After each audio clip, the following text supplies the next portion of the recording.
प्रयास करना। सा दूध अगर प्राप्त हो जाए, के पत्ते से दूध कटोरी में लेकर मात्र बेलपत्री के पत्रे से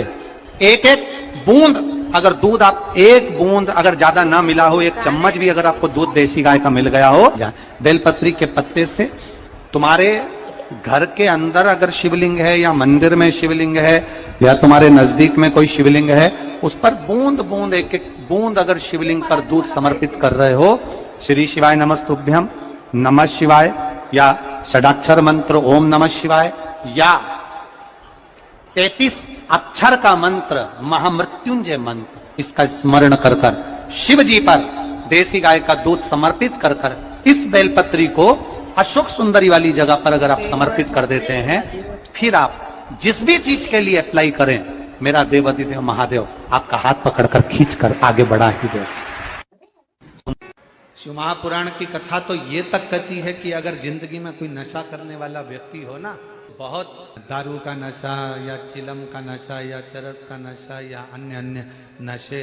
ज्यादा करता हो, और कोई नशे से युक्त अगर व्यक्ति है, बहुत नशेला व्यक्ति है, बहुत नशे में डूबने वाला अगर कोई व्यक्ति है, तो शिव महापुराण की कथा तो यहाँ तक कहती है कि बेलपत्र के बीच वाले पत्ते पर, बेलपत्र के अगर बीच वाले पत्ते पर गौ माता का घृत, गाय के दूध से बना हुआ घी अगर बीच वाले पत्ते पर लगाकर शंकर भगवान को समर्पित करा जाए, और वही पत्ते को उठाकर, उसी पत्ते को उठाकर भगवान शिव जी का कृतिवशेश्वर नाम लेकर, अगर वही पत्ता उठाकर कोई बहुत नशे में धुत अगर व्यक्ति रहता है, और उस व्यक्ति को प्रत्येक सोमवार को एक पत्ता गाय के घी का बीच वाली पत्ती पर लगाकर शिव को चढ़ाकर कृतिवशेश्वर नाम भगवान का धारण कराकर उस पत्ते को वापस लाकर नशा करने वाले व्यक्ति को अगर ज्यादा से ज्यादा 11 सोमवार भी अगर वो पत्ता खिला दिया, तो वो धीरे धीरे नशे से दूर होता चले जाता और उसका नशा छूटते चले जाता। मान लो तुम किसी कार्य के लिए जा रहे हो, 5 बार 6 बार तुम उस कार्य के लिए होकर, या किसी से अपना पैसा लेना है और तुम उसको पास 50 बार होकर आ गए हो, भैया पैसे कब देगा, या किसी कार्य के लिए जा रहे हो, वो कार्य नहीं हो रहा, 50 बार होकर आ गए, लाल चंदन को अच्छा घिसो और घिसकर तैयार कर कर, लाल चंदन घिसो और घिसकर बेलपत्री के ये दोनों भाग हैं, दोनों पत्तियां जो नीचे की हैं, इसमें उस चंदन को लगा लीजिए। अगर किसी से आपको पैसा लेना है, वो नहीं दे रहा, या कोई काम है या जॉब है या नौकरी है या उसके लिए, या कोई विद्याध्ययन का कोई कार्य है, कोई स्कूल में पढ़ाई कर रहे हो और वो कार्य नहीं हो रहा, 5 बार 6 बार करके देख लिया नहीं हो रहा, तो ये दोनों पत्तियों पर लाल चंदन लगाओ।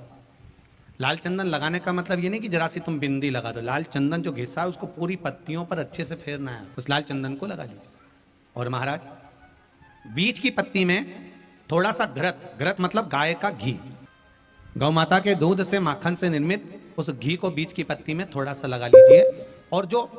अशोक सुंदरी वाली जगह है, ये शिवलिंग है, ये जलाधारी पर रखा हुआ है, ये गोल जलाधारी है, यहां से पानी नीचे गिरता है, ठीक है, ऐसे होता ना शिवलिंग।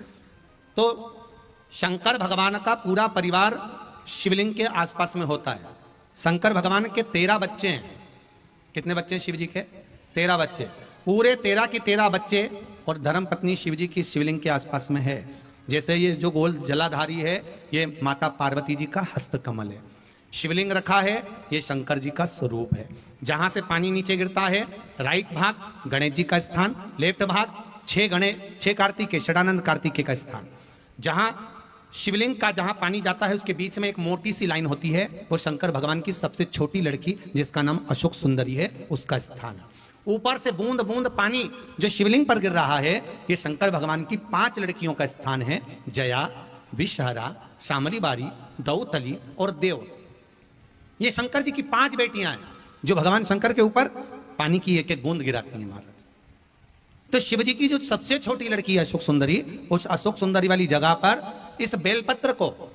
प्रदोष के दिन या सोमवार के दिन आप घी वाली बेलपत्र को अशोक सुंदरी वाली जगह पर रखकर, ये जो चंदन लगी हुई बेलपत्र है, इसका मुख ऐसा सीधा की सीधा रखोगे तो गणेश जी की ओर हो जाएगा, षडानंद कार्तिकेय की ओर हो जाएगा। अपनी कामना कर कर जिससे धन लेना है, पैसा लेना है या जो कार्य निकालना है वो नहीं निकल रहा, बहुत प्रयास कर लिया, अदालत में 50 बार हो जाए, काम नहीं हो रहा, तब इस बेलपत्र का प्रयोग करना, बाबा से विनती करना और विनती कर कर वापिस सजाना। केवल 2 प्रदोष या 2 सोमवार कर लीजिए, बाबा आपकी मनोकामना पूर्ण कर देगा। उस बेलपत्र का सुख प्राप्त। गरज का भाग अशोक सुंदरी की ओर होना चाहिए, नीचे की ओर, नहीं तो मालूम पड़े तुम ऊपर उल्टा रख दो उसको। जिसके घर में संपदा की कमी होती है, जिसके घर में कर्जा बढ़ जाता है, लक्ष्मी नहीं आती, बहुत टेंशन की जिंदगी जीता है मनुष्य, व्यापार चल नहीं रहा, बहुत तकलीफ का जीवन चल रहा होता है, तो आज भी नियम है महाराज कि सोमवार, शुक्रवार, ये 2 वार ऐसे हैं, इन 2 वार को यदि कटोरी में थोड़ा सा शहद रखकर, मधु रखकर यदि लक्ष्मी जी का स्मरण किया जाए और माता लक्ष्मी जी का स्मरण कर कर एक लाल पुष्प उस कटोरी के सम्मुख में माता लक्ष्मी का नाम लेकर रखा जाए और बाद में वही शहद, वही मधु और वही पुष्प सोमवार का दिन और शुक्रवार के दिन लक्ष्मी का पूजन कर कर, स्मरण कर कर, दूसरे दिन शुक्रवार के दिन पूजन करें, शनिवार के दिन उस मधु का, उस पुष्प का विसर्जन करें, सोमवार के दिन पूजन करें लक्ष्मी जी का स्मरण कर कर, और मंगलवार के दिन अगर विसर्जन करें, 5 या 7 सोमवार या शुक्रवार को यदि आप मधु का भोग लक्ष्मी जी को लगाना प्रारंभ कर दें, शिव का नाम स्मरण कर कर, तो उसके घर में कभी संपदा की कमी नहीं होती, लक्ष्मी उस संपदा को बढ़ा। 5 सोमवार पूर्ण होंगे, अगर तुम्हारा दुख है वो समाप्त जरूर। अगर कष्ट का जीवन चल रहा हो, तकलीफ की जिंदगी चल रही हो, या तो 5 सोमवार या 7 सोमवार हाथ में दुर्वा, मान लो ये तुमने दुर्वा ले ली, हाथ में दुर्वा, एक बेलपत्र, और उसी हाथ में अपने घर का भरा हुआ 1 लोटा जल, पहले रखना है दुर्वा, फिर रखना है बेलपत्र, उसके बाद में हाथ में 1 लोटा जल, और दोनों हाथों का स्पर्श करते हुए जो अपना पूजन का कक्ष होता है घर के अंदर का, उस पूजन कक्ष की साक्षी में अपने कुल देवता, पितृ देवता और अन्य देवताओं का स्मरण करते हुए, बाबा बहुत दुखी हूँ, बहुत तकलीफ में हूँ, बहुत कष्ट में हूँ, बाबा को अपने मन का भाव करते हुए, हृदय से प्रार्थना करते हुए अपने घर के मंदिर से निकलकर फिर उस जल को लेकर शिवालय तक जाओ और दक्षिण की ओर खड़े होकर उत्तर की ओर मुख कर कर जल समर्पित करो। बेलपत्र और दुर्वा दोनों को अशोक सुंदरी वाली जगह पर चढ़ा दीजिए। अशोक सुंदरी की जगह तो सबको मालूम है ना, चढ़ा हुआ थोड़ा सा जल लेकर आओ, घर के दरवाजे पर उसका छींटा दे दो, लेपन कर दो,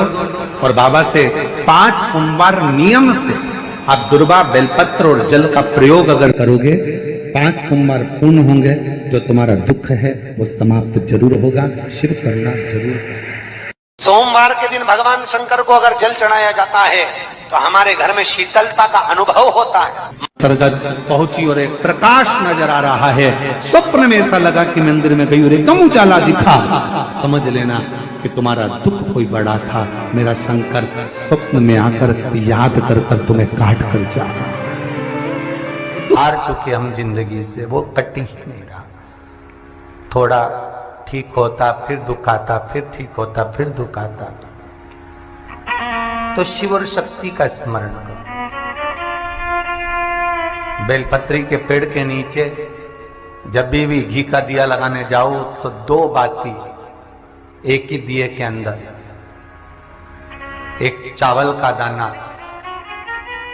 उसमें डालकर अपनी कामना कर कर फिर जलाओ। 3 या 4 सोमवार करके देख लो क्या जा रहा। मान लो कोई ऐसा दुख आ ही गया कि वो कटने का नाम ही नहीं ले रहा।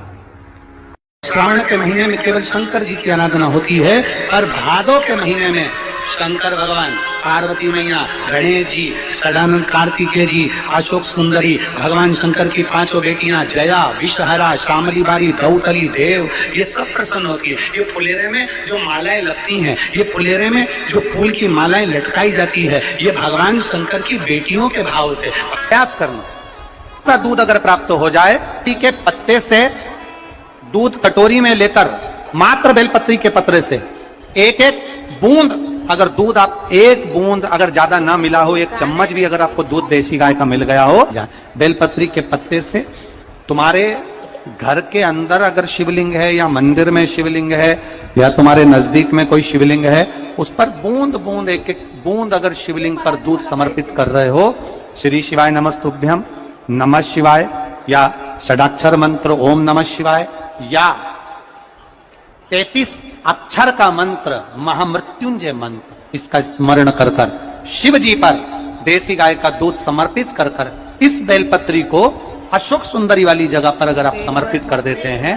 फिर आप जिस भी चीज के लिए अप्लाई करें, मेरा देवाधिदेव महादेव आपका हाथ पकड़कर खींचकर आगे बढ़ा ही दे। तुमरुका जी बाच रहे हैं उसको, जिन तुमरुका जी का घोड़े का मुंह है, शरीर सुंदर है, मनुष्य का है, देवऋषि नारद जैसी बीणा है उनके हाथ में, एक हाथ में करताल है, वो तुमरुका जी, वो तुमरुका जी जो शिव महापुराण की कथा को कर रहे हैं, बाच रहे हैं, सुना रहे हैं। अब शंकर की कथा में मन एक भक्त का जब लगता है तो भगवान परीक्षा भी बहुत लेता है। बहुत ध्यान देना, भक्त जब भगवान की ओर झुक जाता है, भक्त जब भगवान का हो जाता है, भक्त जब भगवान की ओर समर्पित हो जाता है, तब भगवान अपने भक्त से खेलना चालू कर देता है। तब भगवान अपने भक्त से थोड़ा थोड़ा खेलता है, मैं भक्त से भगवान थोड़ा आनंद लेता है। परीक्षा, सारंगनाथ जी का दर्शन जरूर करें। क्यों? क्योंकि वो एक ऐसा दिव्य दर्शन है, सारनाथ भगवान का एक ऐसा दिव्य दर्शन है, उस कुंड का ऐसा दिव्य दर्शन है, जहां पहुंचकर हम जो कामना लेकर, अगर कितना भी जीवन में ऋण पड़ा हो, कितना भी कर्जा पड़ा हो, कितना भी दुख पड़ा हो, कितनी भी तकलीफ पड़ी हो, अगर काशी में सारनाथ भगवान का दर्शन यदि कर लेते हैं तो हमारी जिंदगी के सारे दुख धीरे धीरे धीरे धीरे, हमारा कर्जा धीरे धीरे छूट जाता है, समाप्त हो। सारनाथ भगवान का इतना महत्व लिंग पुराण में भी है, शिव महापुराण में भी है, नर्मदा पुराण में भी है। सारनाथ भगवान का वर्णन स्कंद पुराण के काशी खंड में भी है, चारों पुराणों में इसका वर्णन मिलता है। और यदि संसार का कोई व्यक्ति अगर मान लो काशी में जाकर सारनाथ भगवान का दर्शन ना कर पावे और उसकी जिंदगी में बहुत कर्जा है, इतना भी धन नहीं है कि काशी जाकर सारनाथ भगवान का दर्शन करे, तो शिव महापुराण की कथा कहती है अगर बन सके तो 5 बेलपत्र, 5 दुर्वा, 5 कनेर का पुष्प, 5 काली तिल हाथ में रखकर सारनाथ भगवान का स्मरण कर कर भगवान शंकर के मंदिर में शिवलिंग पर समर्पित करें, और शिवलिंग पर समर्पित कर कर सारनाथ भगवान का स्मरण कर कर लोटा भरकर जल शिव को समर्पित करे, उसी का थोड़ा सा जल झेल कर लेकर आकर अपने घर व्यापार के ऊपर छिड़कना प्रारंभ करे। धीरे धीरे 3 महीना भी नहीं लगेगा, व्यापार वृद्धि करेगा, कर्जा चूकना प्रारंभ हो जाएगा। सारनाथ भगवान का इतना महत्व, बोले सारनाथ महादेव की, शिव का इतना, उसको जाने, उसको पहचान। शिव महापुराण में 2 शब्द दिए हैं कि भगवान शंकर की आराधना करने वाले को भोग का भी सुख होता है और मोक्ष भी प्राप्त होता है। भोग से मतलब क्या है? कोई कामना, आपके जीवन की कोई कामना हो, आपके जीवन की कोई उम्मीदें हो, मुझे ये प्राप्त करना है, मुझे ये प्राप्त करना है, मुझे ये लेना है, मुझे ये प्राप्त करना है, वो उम्मीद। सारनाथ महादेव, सारनाथ महादेव, आप में से कोई गया है काशी में? सारनाथ महादेव का दर्शन किया आप लोगों ने? काशी में सारनाथ महादेव हैं, पीछे वाले हाथ उठाए हैं, ये लोग होकर आए हैं, माता जी भी होकर आए, इधर से भी कई लोग उठाए। काशी में सारनाथ महादेव हैं, और जो दर्शन कर कर आए हैं उनके चरणों को हमारी तरफ से नमन है, प्रणाम। काशी में जितने भी शिव भक्त कावड़ चढ़ाने के लिए काशी में विश्वनाथ जी के यहां जाते हैं, वो सारनाथ जरूर जाते हैं।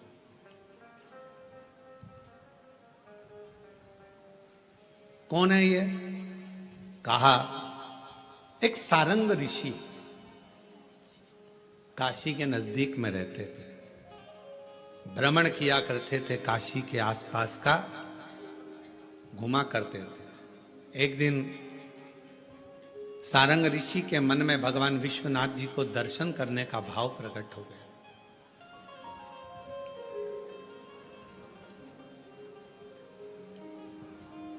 काशी से थोड़ी सी दूरी पर इनका निवास था। काशी में प्रवेश नहीं करते।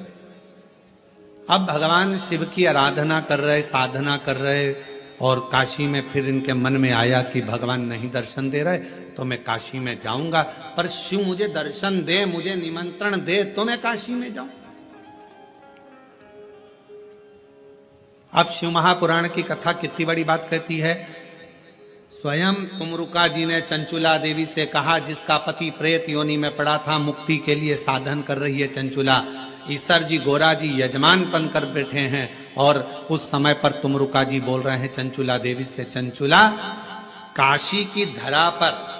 शिव महापुराण में और भगवान शंकर के मंदिर में वही पहुंचता है जिसको शंकर भगवान हाथ पकड़ कर लेकर जाते हैं, जिसको भगवान ओघड़दानी भगवान शिव लेकर जाते।